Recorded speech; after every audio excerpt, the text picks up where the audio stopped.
I'm Lillian, and I've lived 99 years, so listen up, because I'm only going to say this once. If I could hand back all the time you're about to waste, after 50, I'd do it in a heartbeat. But I can't. What I can do is tell you this. Almost everything you're chasing right now, it's going to matter a hell of a lot less, a lot sooner than you think. This isn't about regret, it's about seeing things clearly. And clarity? That's one of the few things age hands you for free. If you're brave enough to look at where your energy's really going.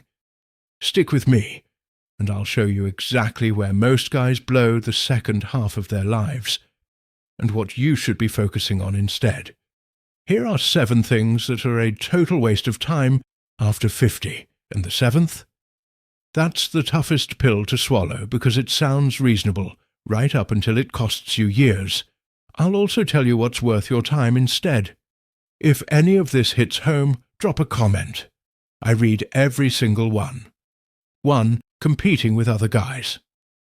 Most of us were raised to think life's one big competition. Grades, jobs, money, promotions, everything was a scoreboard. But by 50, if you're still playing that game, you'll realize something. You're not even in the same race anymore. You're just running in circles, trying to prove something to people who aren't keeping score. Comparing yourself to other guys? Waste of time. You see some guy your age land a promotion, buy a bigger house, or brag about his retirement plan, and suddenly you feel like you're falling behind, even if you don't actually want what he's got. Here's what to focus on instead. Compete with who you were yesterday. Measure your progress by how aligned your life is with what you value, not by how impressive it looks to everyone else. If you're more grounded, more at peace, and more yourself now than you were 5 years ago, congratulations. You're winning at life in ways most guys will never get. 2. Letting your job define you. This one stings, and even if you fought against it, society shoves it down your throat. For decades, your job title was your identity, your worth, your status, your purpose. Maybe you introduced yourself by what you did for 30 years. Now you're retired, thinking about a change, or just plain over it, and you don't know what to say when someone asks, "So what do you do?" Here's the truth. If your whole identity is wrapped up in your job, what happens when that chapter ends? Who the hell are you then? Your career can be meaningful, but it's not all you are. Focus on this instead. Challenge the idea that you need a title to matter. Invest in who you are when you're not working. Pour your energy into curiosity, creativity, and contributing to something bigger than yourself. The stuff that makes you feel alive, even when no one's cutting you a check for it. The second half of life isn't about climbing higher, it's about digging deeper. 3. Forcing yourself to finish what doesn't matter. We were taught that quitting is for losers. Finish what you start. Push through. Don't be a quitter.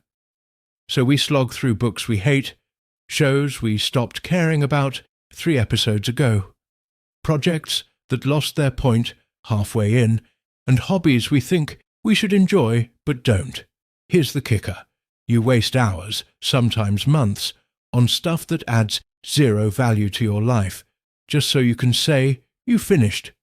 After 50, you realize your time isn't just limited, it's running out, and spending it on mediocre crap just to avoid being called a quitter.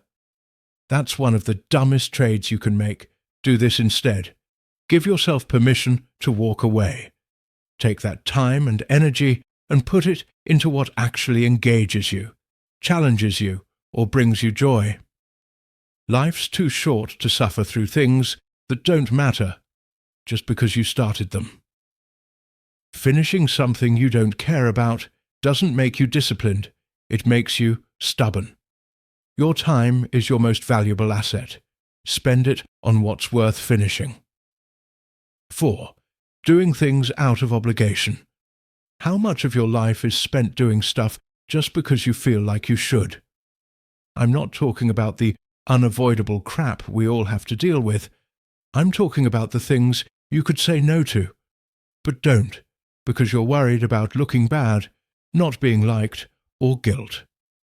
So you're at another family gathering you didn't want to go to, another committee meeting you only joined out of guilt, or doing another favor for someone who never returns it. There's a difference between real kindness and being a doormat. One comes from choice, the other comes from resentment. Focus on this instead. Put your energy into relationships and commitments where you're valued and respected. Do things for others because you want to, or because it's the right thing to do and you're okay with that. Not because you're trying to earn approval. When you give because you choose to, not because you have to, you'll feel lighter. And when you do give, you'll give wholeheartedly. 5. Needing to be right. Arguing endlessly, online, at the bar, wherever, is a colossal waste of energy. By 50, you should know most people aren't after the truth.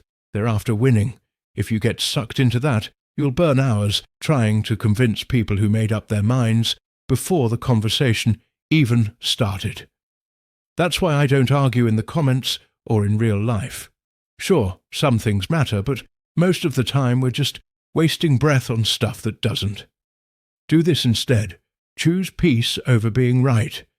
Take that energy and put it into learning, growing, or just living your life instead of defending your hill in every damn conversation.